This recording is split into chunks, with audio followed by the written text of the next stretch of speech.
Hey guys, welcome to part 3. 2 more text types to go.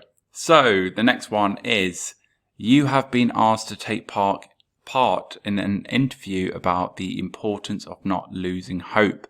Write an interview response to the broadcaster's question. The words that I want you to try and include are epitome, which is a noun, and the noun fortitude. The magic ingredients are rhetorical question, rule of 3, semicolon, and repetition. So the question is, so can you tell me about why hope is so important to you? And my response is, when I was asked to be interviewed about the importance of not losing hope, an immediate thought, a memory that was 3 years old came to mind, the memory of a beautiful young girl called Jess. Jess had a form of childhood cancer called neuroblastoma. There is no known cure.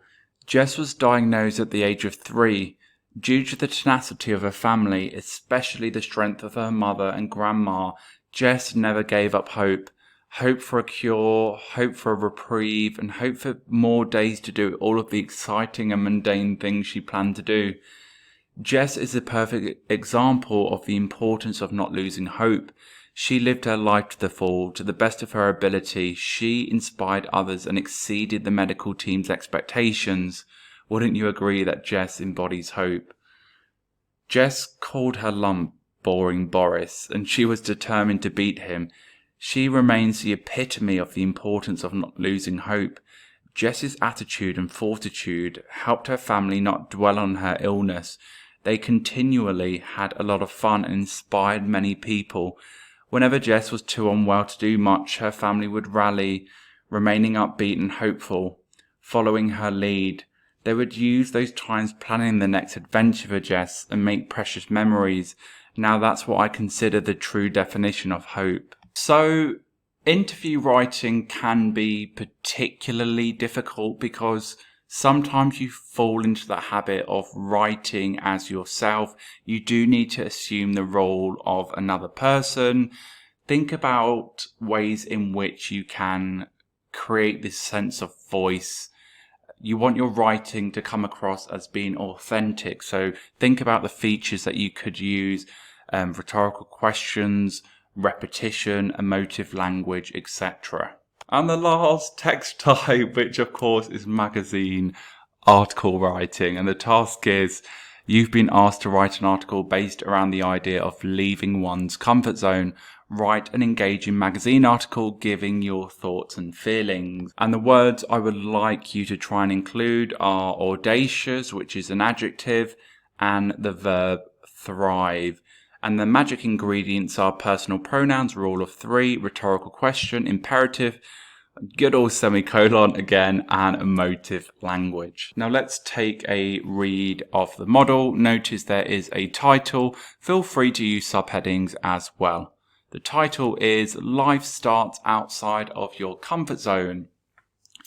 What does it mean to step outside of your comfort zone? Think about it for a moment and don't turn the page just yet.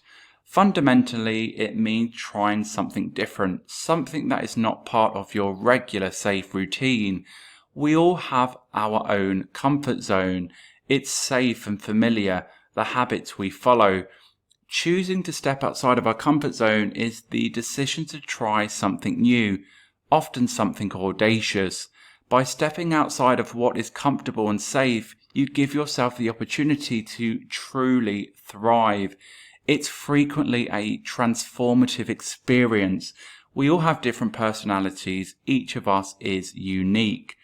Some people would shrug and say, why not step outside of a comfort zone? Doing things that are different, possibly dangerous, but undoubtedly unfamiliar makes life exciting and fun. Others will cringe at the thought of leaving the familiar, comfortable safety blanket. Change terrifies them. Doing something new is abhorrent to those who like to feel safe and secure. Still, there is another tribe, probably the one that fits most people. They love their comfort zone, but realize testing themselves by stepping outside of routines and the familiar helps them grow, builds their personality, and gives them new perspectives. So article writing, depending on the purpose, very similar to a speech in many ways. You want to create a relationship with the reader. You will no doubt use similar features, rhetorical questions, for example, in the purple. What does it mean to step outside of your comfort zone? You'll probably want to use those inclusive pronouns. You'll probably want to use imperatives. Think about it for a moment. And of course, you'll want to use emotive language. And I've put that in the purple there, that adjective abhorrent. And there's also rule of 3, which is another good technique to use in a number of text types actually. Helps them grow, builds their personality, and gives them new perspectives. And there you have it, guys. A model, part model, full model, something for each of the text types that you guys need to know. I do recommend printing this workbook. I will put the link in the description box below. Let me know how you get on, and I will see you again very soon.